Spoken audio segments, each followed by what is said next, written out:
আসসালামু আলাইকুম এভরিওয়ান। পরিসংখ্যান নবম ও দশম শ্রেণীর আজকের পঞ্চম ক্লাসে তোমাদের স্বাগতম। আজকের আলোচনার বিষয় মূর্ধক নির্ণয়। আমরা এর আগের ক্লাসটিতেও মূর্ধক নির্ণয় করে দেখেছি। মূর্ধক এসএসসি লেভেলের একটি গুরুত্বপূর্ণ টপিক। প্রত্যেক বছরেই বোর্ড পরীক্ষায় মূর্ধক নির্ণয় বিভিন্ন বোর্ডে এসে থাকে, তো এটি তোমাদের জন্য একটি গুরুত্বপূর্ণ টপিক। চলো ক্লাসে যাই। প্রথমে বলে রাখি, মূর্ধক নির্ণয়ের ক্ষেত্রে আমাদের একটা সারণী তৈরি করতে হবে, মূর্ধক সারণী। তো মূর্ধক সারণীতে যে যে বিষয়গুলো লাগবে, তিনটি বিষয় লাগবে: এক, শ্রেণীব্যাপ্তি, গণসংখ্যা ও ক্রমযোজিত গণসংখ্যা। তো আমাদের এখানে শ্রেণীব্যাপ্তি ও গণসংখ্যা দেয়াই রয়েছে, শুধু আমাদের নির্ণয় করতে হবে কি ক্রমযোজিত গণসংখ্যা। তো আমরা একটা সারণী তৈরি করি। এখানে সারণীতে কয়টি ঘর নেব দেখি, একটু খেয়াল করি। 1, 2, 3, 4, 5, 6, 7, 8। অর্থাৎ আমাদের সারণীতে যে সারণীটা হবে সে সারণীতে ঘর হবে কয়টি? 8টি। সমাধান: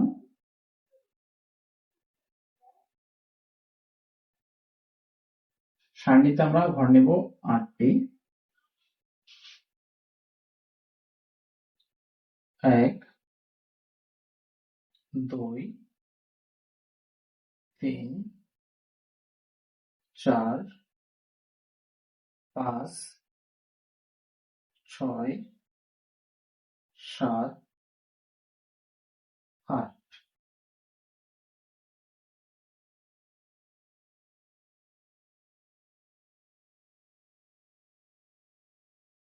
প্রথম ঘরে আমরা জানি যে কোনো সারণীর প্রথম ঘরটা হয় শ্রেণী ব্যাপ্তির জন্য।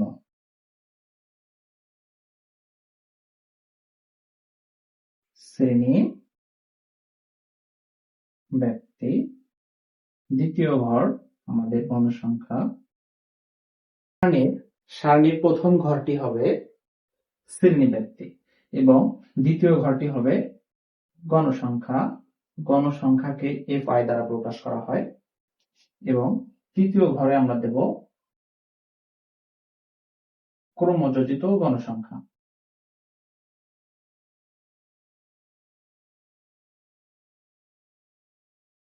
ক্রমযোজিত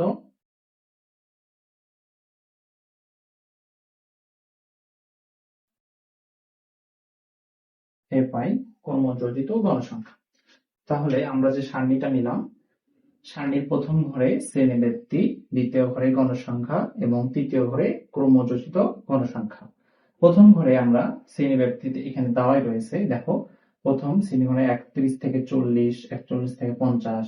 তো আমরা এই ঘরগুলো এখানে নিয়ে আসবো। দেখো প্রথম ঘরে রয়েছে 31 থেকে 40, আমরা এখানে দেবো 31 থেকে 40। দ্বিতীয় ঘরে রয়েছে 41 থেকে 50, আমরাও দেবো 50। 51 থেকে 60, 61 থেকে 70, 71 থেকে 80, 81 থেকে 90, 91 থেকে 100। তাহলে এগুলো আমরা কোথা থেকে নিলাম? আমাদের প্রশ্নে দেওয়াই রয়েছে, তোমাদের প্রশ্নে দেওয়াই থাকবে, তোমরা সেখান থেকে এটা তুলে নিবা। তারপরে গণসংখ্যা দেখো, খেয়াল করে দেখো, গণসংখ্যা কিন্তু দেওয়া রয়েছে। প্রথম ঘরে গণসংখ্যা কত? 5, এখানে 5 দেব। তারপর রয়েছে 11, তারপর রয়েছে 12, 15, 10, 5, 2। এখন আমরা ক্রমযোজিত গণসংখ্যা নির্ণয় করব। এই দুইটা ঘর কিন্তু আমাদের দেওয়া রয়েছে, আমরা জাস্ট দেখে দেখে তুলে নিলাম প্রশ্ন দেখে। এখন 3 নাম্বার ঘরে ক্রমযোজিত গণসংখ্যা কিভাবে বের করব, খুবই মনোযোগ সহকারে দেখো। ক্রমযোজিত গণসংখ্যা, প্রথম ঘরের ক্রমযোজিত গণসংখ্যা হবে প্রথম ঘরের গণসংখ্যা। তাহলে প্রথম ঘরের গণসংখ্যা কত? 5, তাহলে এখানেও ক্রমযোজিত গণসংখ্যা হবে 5। পরের ঘরে যখন আমরা ক্রমযোজিত গণসংখ্যা নির্ণয় করব, অবশ্যই 5 আর 11 যোগ দিতে হবে, অর্থাৎ গণসংখ্যার দ্বিতীয় ঘরে যেটা রয়েছে আর এটা যোগ দিতে হবে। তাহলে 11 আর 5 যোগ দিলে হয় 16।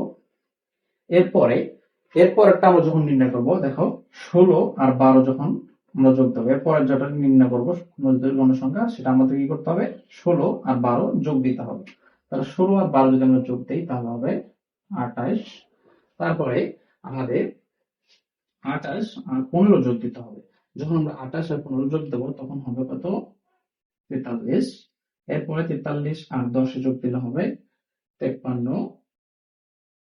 এরপরে 53 আর 5 যোগ দিলে হবে 58। এরপর 58 2 যোগ দিলে 60। কি বুঝলা তো কর্মযোজিত গণসংখ্যা কিভাবে বের করতে হয়? আমি আবারও বলতেছি, দেখো প্রথম ঘরের কর্মযোজিত গণসংখ্যা হবে ওই ঘরের গণসংখ্যা। তাহলে এইখানে কর্মযোজিত গণসংখ্যার ঘর, এই ঘরের গণসংখ্যা, তাহলে প্রথম ঘরের গণসংখ্যা যা, কর্মযোজিত গণসংখ্যাও তাই। তারপর এটা যখন আমরা নির্ণয় করবো, অবশ্যই এই 5 আর 11 যোগ দিয়ে হবে 16। আবার তারপর একটা যখন নির্ণয় করবো, 16 আর 12 যোগ দিয়ে হবে 28।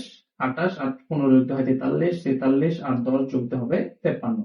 53 আর 5 যোগ দিয়ে হবে 58। 58 আর 2 যোগ দিয়ে হবে 60। তাহলে কর্মযোজিত গণসংখ্যা কিভাবে বের করতে হয় আমরা শিখলাম। এরপরে আমাদের সূত্রে আসতে হবে, অর্থাৎ আমাদের যে মধ্যক নির্ণয় সূত্রটি রয়েছে, আমরা মধ্যক নির্ণয় সূত্রে যাই। দেখো নিচে যেহেতু জায়গা নেই আমরা সেটা করি। মধ্যক L plus n divided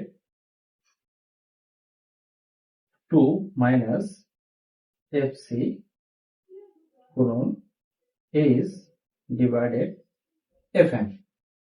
h divided fn। দেখো গত ক্লাসেও কিন্তু আমরা এই বিষয়গুলো নিয়ে আলোচনা করছি, আবারও করলাম যাতে তোমরা বিষয়টা খুব ভালোভাবে শিখতে পারো। কারণ মধ্যক নির্ণয় অনেক এই অধ্যায়ের একটা গুরুত্বপূর্ণ টপিক। প্রত্যেক বছরেই কোনো না কোনো বোর্ডে তোমাদের মধ্যক নির্ণয় সম্পর্কে প্রশ্ন আসবেই। তাই তোমরা এই বিষয়টাকে খুব ভালোভাবে শিখবে। এই টপিকটা যদি ভালোভাবে আয়ত্ত করতে পারো, অবশ্যই বোর্ড প্রশ্ন আসলে তোমরা এটা শুদ্ধভাবে দিতে পারবে। তাহলে খেয়াল করো, আর অবশ্যই চ্যানেলটাকে সাবস্ক্রাইব করবা এবং একটি লাইক দিতে ভুলবা না। এল প্রথমে রয়েছে কি, এল। আমরা এল সমান কি গত ক্লাসে আলোচনা করছি। দেখো এল হচ্ছে মধ্যক শ্রেণীর নিম্ন সীমা। কি বললাম, এল সমান মধ্যক শ্রেণীর নিম্ন সীমা। এখন আমরা যা কিভাবে বুঝবো কোনটা মধ্যক শ্রেণী, দেখো খুব মনোযোগ সহিত দেখো।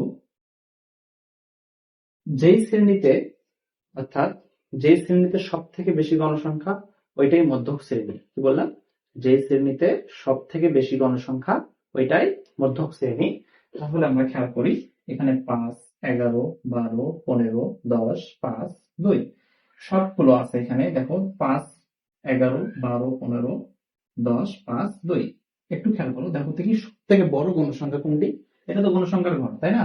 এখানের ভিতরে এই সংখ্যাগুলোর ভিতরে সব থেকে বড় সংখ্যাটা তুমি কোনটা মনে করতেছো? 5, 10, 5, 11, 12, 15, 10, 5 না 2? আমরা সবাই জানি এটা হবে 15। সব থেকে বড় গণসংখ্যা হচ্ছে 15। তাহলে এই গণসংখ্যার ঘরে শ্রেণীর সংখ্যা যেটা আছে, অর্থাৎ শ্রেণী ব্যক্তির ঘরে, এইটাই হচ্ছে মধ্যক শ্রেণী। কি বলবো, এইটাই হচ্ছে মধ্যক শ্রেণী। এইটাই মধ্যক শ্রেণী। তো এল এর মান হচ্ছে মধ্যক শ্রেণীর নিম্ন মান। তো মধ্যক শ্রেণী এইটা, এখানে দুইটা মান আছে 61, 77। তো এইখানে সব থেকে ছোট মান যেটা, সেটা হচ্ছে 61। তাহলে আমাদের এল এর মান হবে কত, 61। কারণ এল সমান সমান আমরা জানি মধ্যক শ্রেণীর নিম্ন সীমা। তো মধ্যক শ্রেণীর ভিতর দুইটা মান 61, 77, সব থেকে এই দুইটার মধ্যে ছোট হচ্ছে 61। সূত্রে এর পরে যেটা রয়েছে সেটা হচ্ছে এন। এন সমান কি আমরা জানি, এন সমান হচ্ছে মোট গণসংখ্যা। তো আমরা সারণীতে গণসংখ্যার ঘরে আসি। দেখো এটা হচ্ছে গণসংখ্যার ঘর। গণসংখ্যার ঘরে মোট গণসংখ্যাটা এখন আমরা নির্ণয় করে নিই। দেখো বের করি, এন 5 যোগ 11, 12, 15, 10, 5, 2, অর্থাৎ মোট গণসংখ্যা হচ্ছে 60। মোট গণসংখ্যা কত, 60। তাহলে এন এর মান কত পাইলাম, 60। এরপরে সূত্রে রয়েছে কি এফ সি। দেখো এটা কিন্তু এটা বের করা কিন্তু খুবই কঠিন। এফ সি মধ্যক নির্ণয়ে সব থেকে মানে কঠিন যে কাজটা এফ সির মান বের করা। আমরা যদি সূত্রের মানগুলো বের করতে পারি, ডাটাগুলো যদি বের করতে পারি, তাহলে কিন্তু আমাদের মধ্যক নির্ণয় ইজি হয়ে আসে। ডাটাগুলো বের করলে শুধু জায়গা মতো মানগুলো বসে দিয়ে ক্যালকুলেটর করা, আর কিছু কাজ নেই। তবে ডাটাগুলো বের করা একটু কঠিন। দেখো এফসি সমান হচ্ছে মধ্যক শ্রেণীর পূর্ববর্তী শ্রেণীর যোজিত সংখ্যা। মধ্যক শ্রেণীর পূর্ববর্তী শ্রেণীর যোজিত সংখ্যা। তো দেখো আমরা জানি, আমরা অতিরিক্ত আগে বের করলাম মধ্যক শ্রেণী এইটা। এই মধ্যক শ্রেণীর পূর্ববর্তী শ্রেণী এইটা, এইটার যোজিত সংখ্যা হচ্ছে 28। আবারও দেখাই, দেখো মধ্যক শ্রেণী তার পূর্ববর্তী শ্রেণী এইটা, এইটার যোজিত সংখ্যা এইটা। তাহলে এখানে এফসির মান কত? 28। এরপর রয়েছে এইচ। এইচ হচ্ছে শ্রেণী ব্যবধান।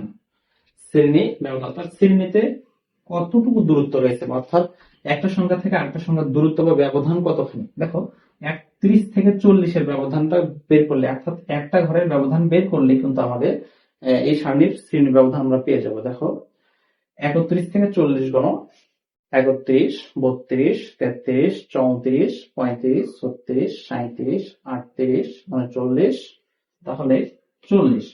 31 থেকে 40 এর ব্যবধান বা দূরত্ব হচ্ছে 10। তাহলে আমরা শ্রেণী ব্যবধান কত পেলাম? 10। এরপরে রয়েছে এফ এম। এফএম এফএমটা কি? এফএমটা হচ্ছে মধ্যক শ্রেণীর গণসংখ্যা। তো আমরা দেখি, খেয়াল করি, সারণীতে আসো। মধ্যক শ্রেণী কোনটা? মধ্যক শ্রেণী এইটা, এই যে টিক মার্ক দিয়ে রাখছি। মধ্যক শ্রেণী এটা, এই শ্রেণীর গণসংখ্যা হচ্ছে 15। তাহলে এফএম এর মান কত? 15। এখন আমরা মানগুলো বসাই। দেখো এল, এল সমান কত? এল সমান হচ্ছে 61। তারপরে সূত্র রয়েছে প্লাস, প্লাস দিবা, এরপরে ব্র্যাকেট দিবা এন, এন এর মান কত? 60 বের করছি, 60 বের করে দিবা 60/2 মাইনাস এফসি। এফসির মান কত? এফসির মান আমরা এখানে বের করে নিছি 28 ব্র্যাকেট। তো এরপরে রয়েছে গুণ, গুণ দেব এইচ। এইচ এর মান কত? দেখো এইচ এর মান রয়েছে 10। এফএম, এফএম এর মান রয়েছে 15। পরের লাইনে আসি। একটা জিনিস মাথায় রাখবা, সবসময় কিন্তু ফার্স্ট ব্র্যাকেটের কাজ আগে করতে হয়। দেখো এখানে ফার্স্ট ব্র্যাকেট রয়েছে, তাহলে প্রথমে আমরা ফার্স্ট ব্র্যাকেটের কাজ করব। আর ফার্স্ট ব্র্যাকেটের বাইরে গুণ ভাগ যা আছে সব যেরকম আছে ওইভাবেই নামাই নিয়ে আসবো। দেখো এখানে 61 আছে, 61 নামাবো, যোগ, আমরা ফার্স্ট ব্র্যাকেটের ভিতর কি আছে? 60 আর 2 ভাগ আকার আছে। কি আছে? ভাগ আকার আছে। তো 60 দিয়ে 2 কে ভাগ দিলে কত হবে? 30 মাইনাস 28 গুণন 10 ভাগ 15। তারপরে দেখো এখনো কিন্তু ফার্স্ট ব্র্যাকেটটা আছে। দেখো এখন ফার্স্ট ব্র্যাকেট আছে, তাহলে কি করবো? আবারও ফার্স্ট ব্র্যাকেটের কাজই করব, আর বাকি অংশ যেভাবে আছে ওইভাবেই নামিয়ে নিয়ে আসবো। তাহলে ফার্স্ট ব্র্যাকেটের ভিতর কি আছে? 30 মাইনাস 28। তাহলে 30 থেকে মাইনাস 28 বাদ দিলে 2 গুণন 10 ভাগ 15। কি বললাম? 61 যোগ 2 গুণন 10 ভাগ 15। দেখো এর পরের লাইনে আমরা কি করব? এর পরের লাইনে আমরা এই ভাগের কাজটা করব। কি করব? ভাগের কাজটা করব। তাহলে 61 যোগ 2 যেরকম আছে আমরা এরকম নামাবো, গুণন 10 ভাগ 15 যদি করি তাহলে আমাদের আসবে 0.6। এরপরে আমরা কি করব? এরপরে করব 61 যোগ 2 গুণন 0.6 যদি গুণ দেই তাহলে আমাদের বেরোবে 1.2।